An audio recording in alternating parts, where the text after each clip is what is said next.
The topic I chose for my creation project was what made Abraham Lincoln one of the most noteworthy of the nation's presidents.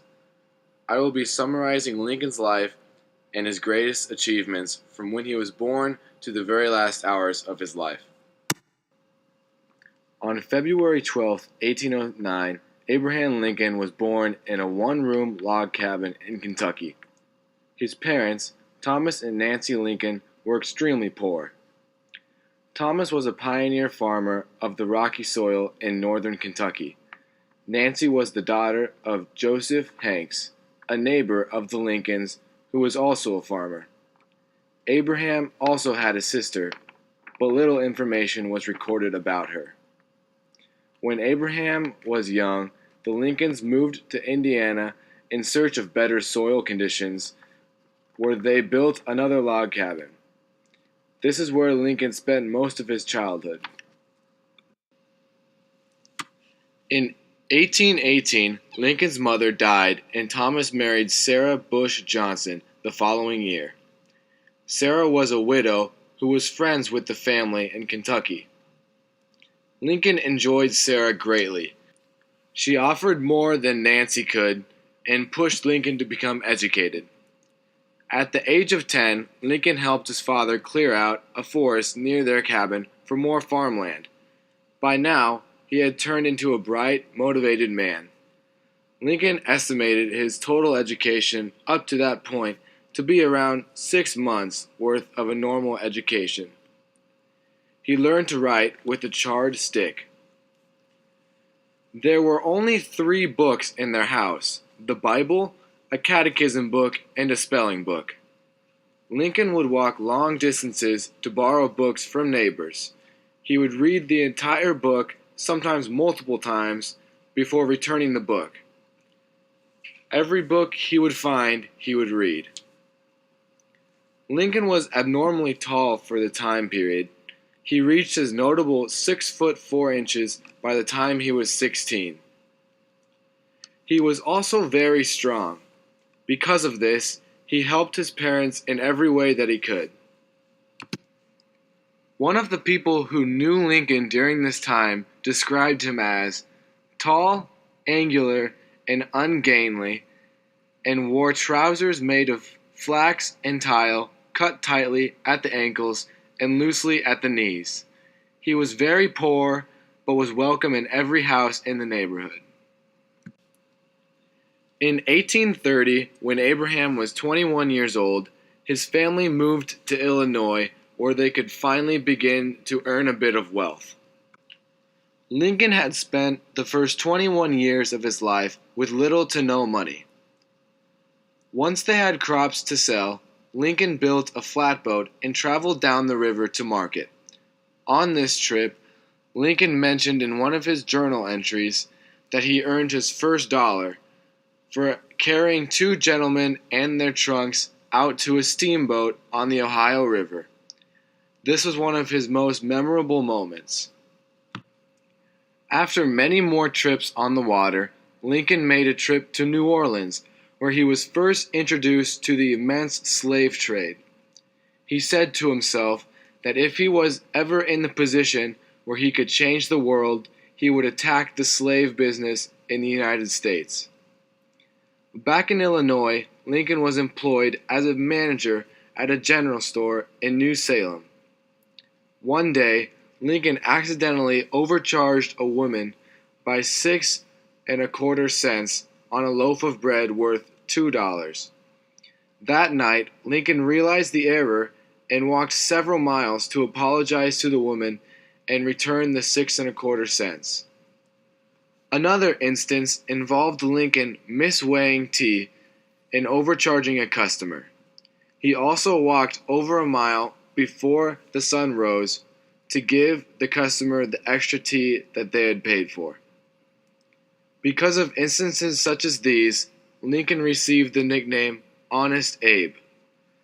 Neighbors even allowed him to settle their arguments and trusted that the solution would be fair. During the short Black Hawk War, Lincoln became captain of his company, although they never saw any action. When he returned to New Salem after the war, he was urged to join the Illinois state legislature. Although he lost his first election, he was elected during the next election and moved to Sangamon County, Illinois.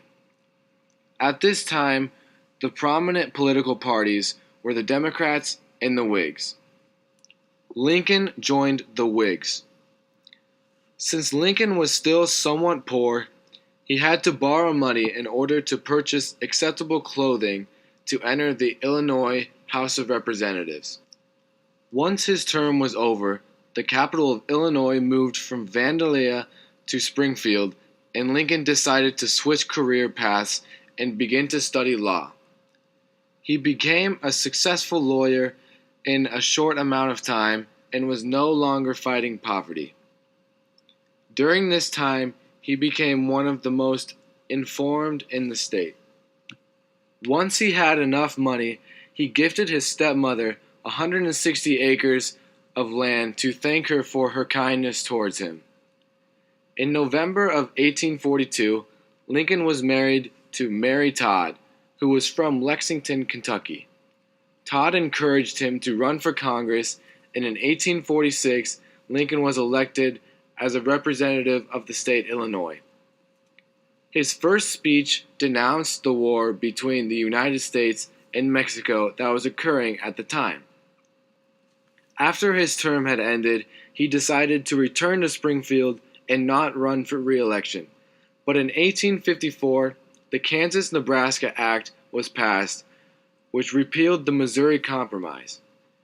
This gave more power to the southern pro-slavery states. Because of this, Lincoln once again ran for the Illinois state legislature and was elected. This is where Lincoln was introduced to Stephen A. Douglas. Douglas was very opposed to Lincoln's beliefs. The two of them ran against each other in the presidential election of 1860, which Lincoln won. With Lincoln as president, the South feared that the slave institution was in grave danger.